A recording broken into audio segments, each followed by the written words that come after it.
Before I move forward with the spotlight, let's take a moment to look at the original TRO art for the Black Knight. What do you see? Now, I'm not trying to make this into a ridicule session on the BattleTech art, because we all know that there's some good art and there's some bad art. Not my intention, but I'll tell you what I see. I see an old man holding up his pants. So let me help you out with this. Hang on. Let's update it. I'm going to go ahead and add some pants to him, a cane, and a grandpa hat. Do you see it now? Alright, let's keep going. The Black Knight entered production in the year 2578, thanks to Kong Interstellar, and made a huge splash during the Reunification War. During the Reunification War, the Star League Defense Force utilized the Black Knight in a command role. What helped the Black Knight excel in this role was its advanced communications suite. The Black Knight always triumphs! Unfortunately for the Black Knight, it would be one of those mechs that, once the fall of the Star League occurred, the technology to rebuild them and maintain them would be lost. In fact, it would not be until the Hell Memory Core was rediscovered that the Black Knight would re-enter production. Kong would eventually stop manufacturing the Black Knight in 2820. You can thank the Capellan Confederation for that. During the Succession Wars, what quantities remained of the Black Knight would eventually find their way into the various armories of the Great Houses, and Comstar. In fact, it would be Comstar's ability to stockpile this classic command mech and effectively use it during the Battle to Cade, which helped bring the Star League stalwart back into the modern era.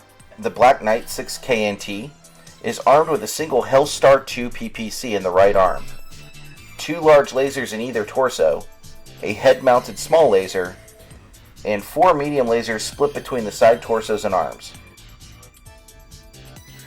The biggest drawback of the Black Knight is its heat management, and lack thereof. Unless you were lucky and found a secret Star League cache of the 6B Royal variant that uses double heat sinks, you're probably going to cook in your cockpit if you get too trigger happy. Speaking of the 6B Royal variant, that uses double heat sinks, large pulse lasers, and a King Slaughter brand ERPPC. Can you imagine going part shopping and you're like, you talk to the clerk and you're like, I want a King Slaughter PPC? No, I don't want that Hellstar 2 garbage. I want that King Slaughter. The brand names are just very interesting to me in BattleTech. The most famous variant of the Black Knight is known as Black Knight Ian, piloted by Ian McKinnon and pimped out from rediscovered Lost Tech. Again, thank you, Hell Memory Core. On the tabletop, more specifically in Alpha Strike, Black Knight is a kind of like a jack-of-all-trades heavy mech. He does, or he or she does, 3 damage at short, medium, 1 damage at long. It has a decent move rate of 8 inches, which is not too bad.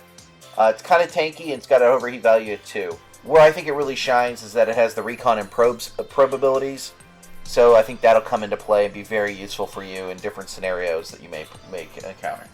Classic BattleTech, the main strategy is get in medium range and F them up. Close the distance, hit them with the medium lasers, and hopefully get that sweet headshot with the PPC. Your mileage may vary.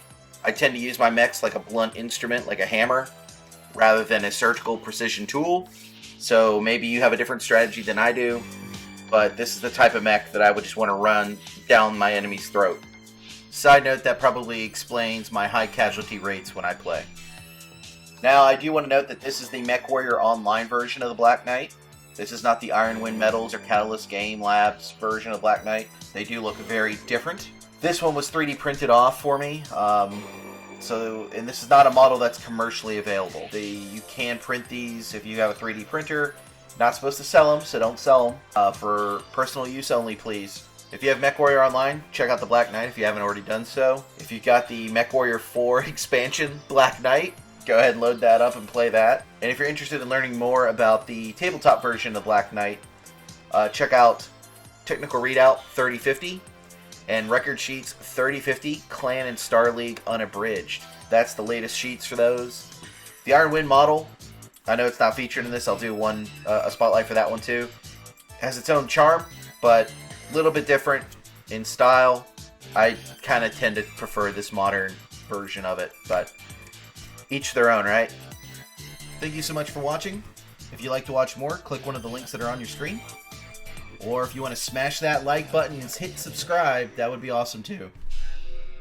Have a good one.